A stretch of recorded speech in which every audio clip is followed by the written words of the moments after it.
Hello, welcome back to Lost and Found No More Secrets. My name is Heidi Kuiper, and I am the host of the show. I'm joined today by my co host, Brenda. Hi, Brenda, how are you? Hi, I'm doing really good today. I'm excited to have you as my co host today. Oh, I'm excited as well. I love being on this show. Today, our special guest happens to be a client that you helped find her biological father. She is an NPE. NPE stands for not parent expected or non paternal event. Do you want to explain, Brenda, what that means, an So, NPE? what happens is a lot of people take their DNA tests for entertainment purposes, to go ahead and look for their ethnicity, to get verification for the genealogical tree that they've built. Mhm. If they know that they're Irish, to make sure that it's in line with their Irish ethnicity. And when they take the DNA test, they get a surprise, whether it shows that their ethnicity is not what they thought it was, or that they don't have any parental, paternal matches that they can identify. Right. So basically, the man on the birth certificate is not the person that is not the person that raised them is on the birth certificate is not their actual biological father. Exactly. Yeah. Well, let's have Ebony. Ebony is our guest. Let's add her to the stage and get to know her a bit.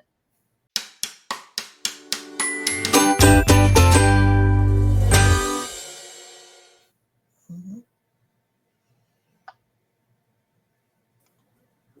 Hello, guys. Hi, Ebony. How Hi, are you Ebony. doing? Hey. I'm here, alive in the Thank you. flesh. Thank you so much for joining us. Let's get started with, I like to start at the beginning. Tell us a little bit about yourself, your family structure, and what it was like growing up for you. Um, my mother and the father that I had known to be my father since I was a little girl, they were into drugs, and then his mother took care of me from the age of 3 until older, until I was, adult. So your paternal grandmother raised you. Paternal, Okay.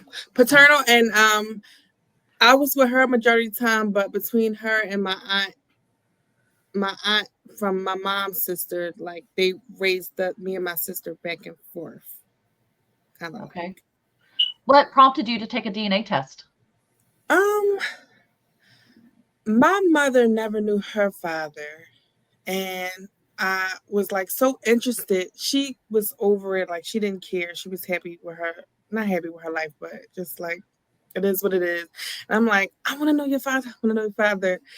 And I just, was interested in see where I was from. Like, they tell you what regions and stuff. So, Mhm. Mhm. and I just want to know if I'll get any like surprise family members that I don't know about. Like, oh, this, I may have some family, that sort, but not to the sort that I got the results I got.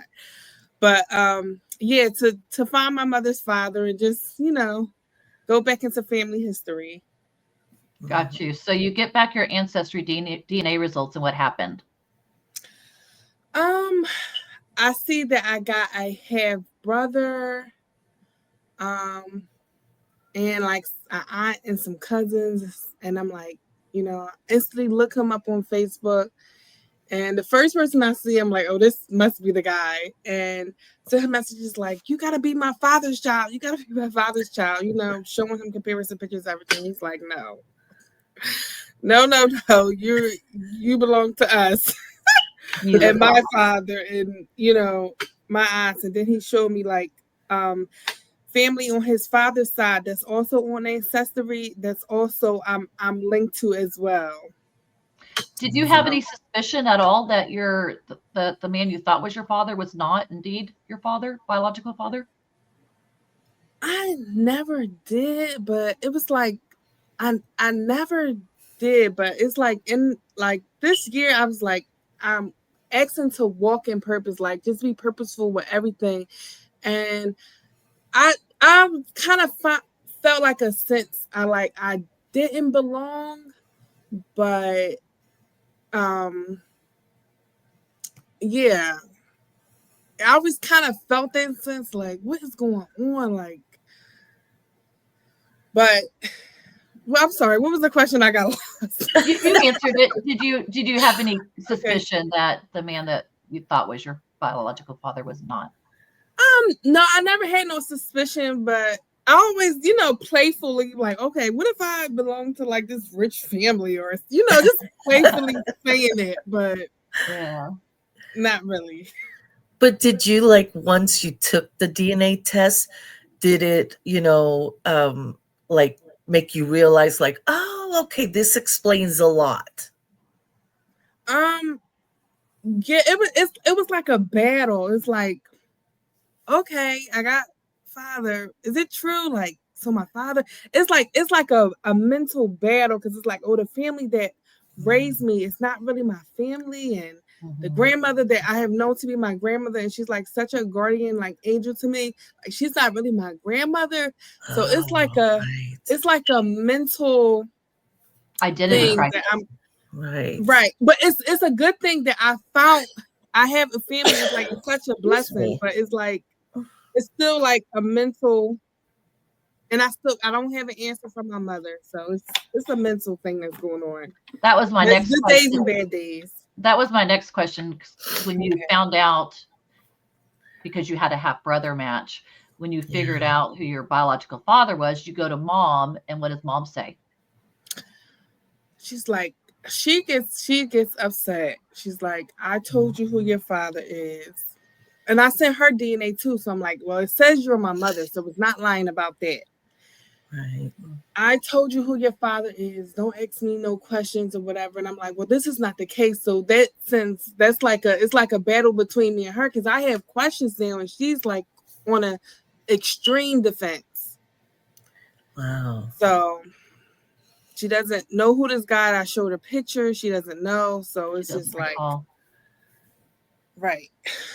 But let's talk you about did your say, I was going to say, you did say that she had struggles with addiction, right? So it could be at a time where she didn't have all her faculties, Right. Let's talk about the family the new family on your biological father's side. Have you connected with them?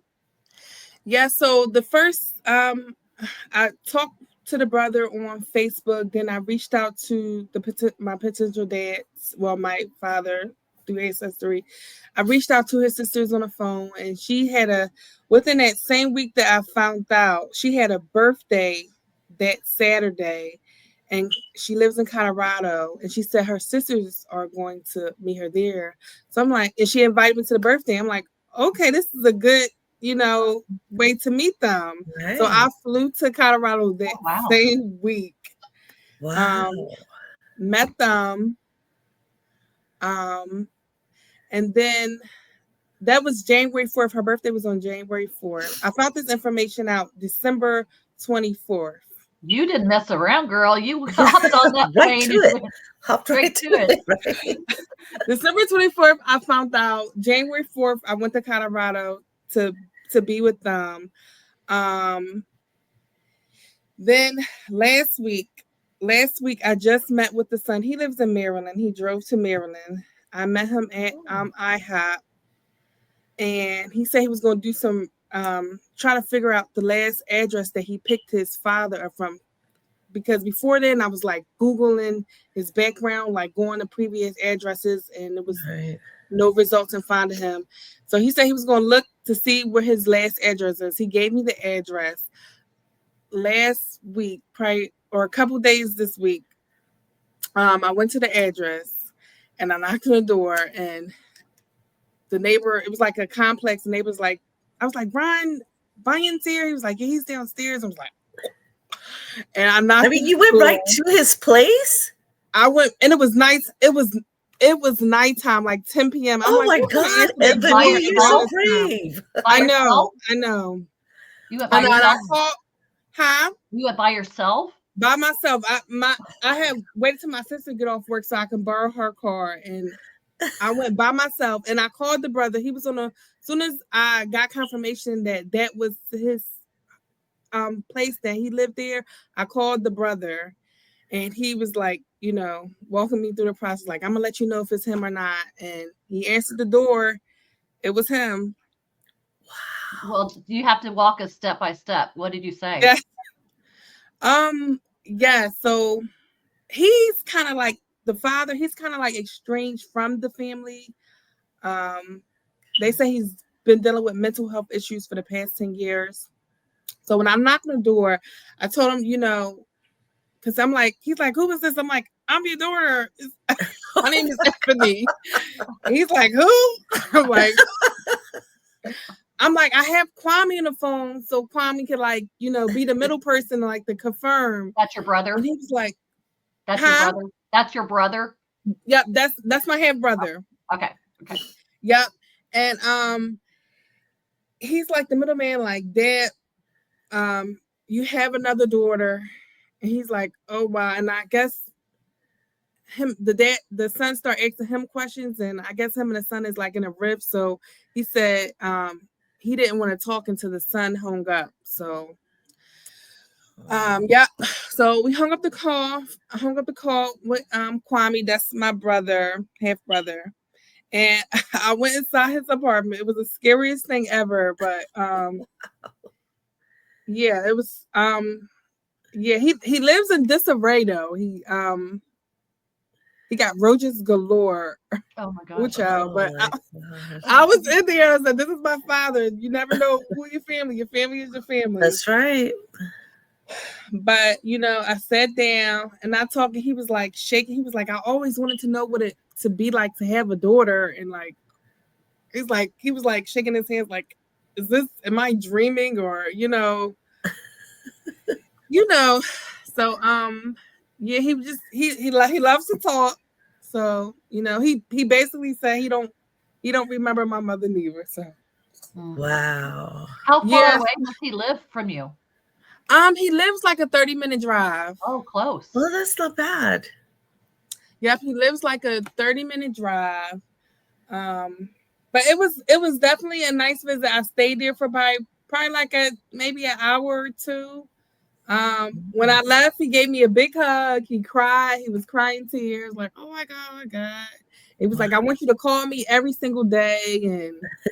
And he said, you got good characteristics, good personality. I'm happy you're my daughter. And so after that, went home. I call him every single day.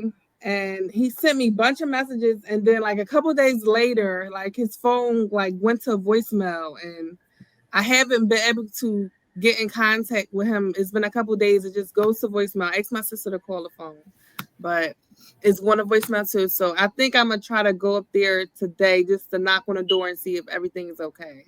Right.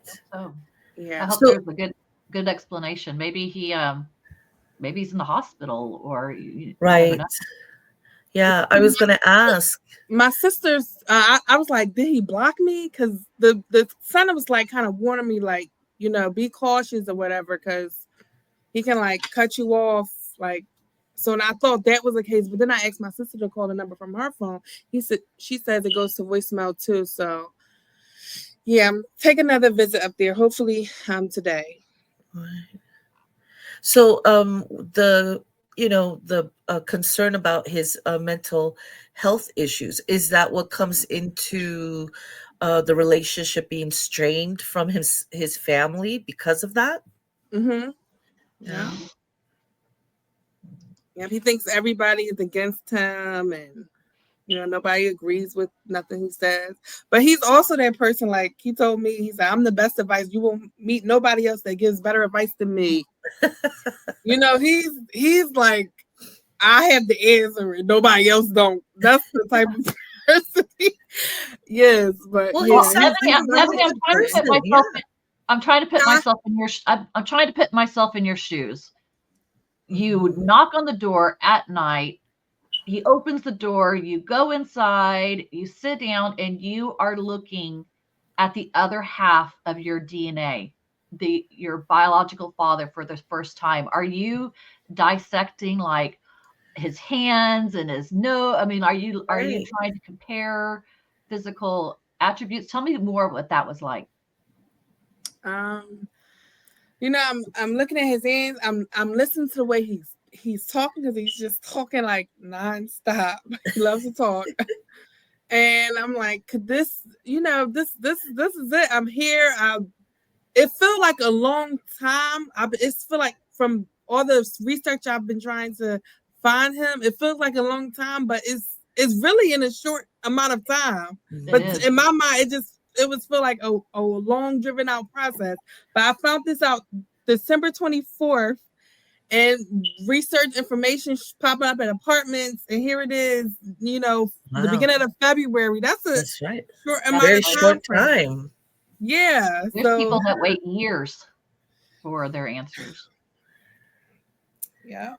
That's true. Wow. Is there any other siblings besides the half brother you mentioned? Just him, just the half brother. Has he accepted you? I know he's been the middleman, but has he accepted you as well?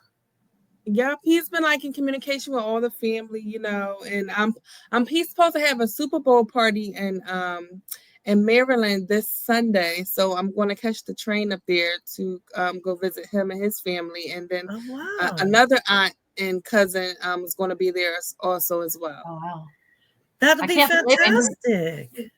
Who was all at the Colorado visit? What family did you meet there? My Aunt Joanne, and I have an Aunt Judy and an Aunt Jody. Aunt Judy. Oh, that's right, all the J's. Yep, Aunt Judy, she lives here in Philadelphia, where I live at, and then my other aunt, she lives in New Jersey. But they was going to the birthday party, so it was like an awesome meetup just to get like background information of this, whole thing. So that's right. Yeah, I like that part of the process, and I felt very welcome around them. I cried when I left. It was a very beautiful experience. I'm so happy that they were receptive of you. Yeah, because you're like, who is this girl? Where's she coming from? But there's probably certain family members that are like that. But I felt welcome when I was there. That's important. Well, they are your family. It's that weird, like area, because you're dealing with strangers, but they are your family. It's just pretty amazing. Yeah, and it's crazy. It's crazy because they get together like during like different holidays and events and stuff. And my family, that I always wanted that for them, but everybody just like scattered and just they don't talk to this one, they don't like that one. But this one is just so it's exciting. It's like a blessing. It's like it gave me a new, more meaning, a purposeful life, and just because before this I was just like at a standstill, like how do I fit in this? I don't feel like I do not belong, and it's just like it's very refreshing. Like that's what I can say. Well, your holidays in 2025 is probably going to look a lot different. Very much different, yes. Yeah. Well, in conclusion, Ebony, we're running out of time. What advice do you have to someone that takes a DNA test and gets the shock of their life and finds out the same news that you did? What advice do you have for them? Take deep breaths in and out. Take it day by day, because the new answers that you have is kind of battling what you knew your whole life. And if you want to pursue it, keep putting in that hard work. Sometimes you might get an answer, sometimes you're not, but that you put in the work to get the answers, and keep living purposeful through the process. That's great advice. Well, Ebony, thank you so much for joining the show, taking time out. I know it's sometimes hard to be raw and honest with your personal situation, and you've done a great job of sharing it with us. Yeah. And it was so wonderful meeting you and getting to see your beautiful face, Ebony. Yeah. I love your smile. Thank you. Thank you, Ebony. Keep in touch. All right. Thank you, guys. Bye-bye. Bye, Ebony. All right. Bye-bye. I'm in shock that she, at night, by herself. We don't recommend doing that, but it sure did work out for her, didn't Oh it? my gosh, she's got some, some I'm not that brave. yeah, neither neither am I. But I'm Like, glad and she to did. go by herself too. Wow. I know. It sounds like that was going to be the only way she was going to find him is Yeah. by, Yeah. hitting the pavement and knocking on some doors. And I'm so Yeah. glad that she had a great, not reunion, but great meeting with him. And he was Right. receptive. Hopefully she finds him. Yeah. Well, this is going to conclude today's episode. If you haven't already hit subscribe, please do so. We appreciate it. And then if you can give Ebony a black heart, Ebony is her name. So I think a black heart would be a good call Right. to action, and let her know that you watched this and you supported her story. Thank you very much, guys. We'll see you next Thursday. Bye-bye. Bye, everybody. Bye, Heidi. Bye.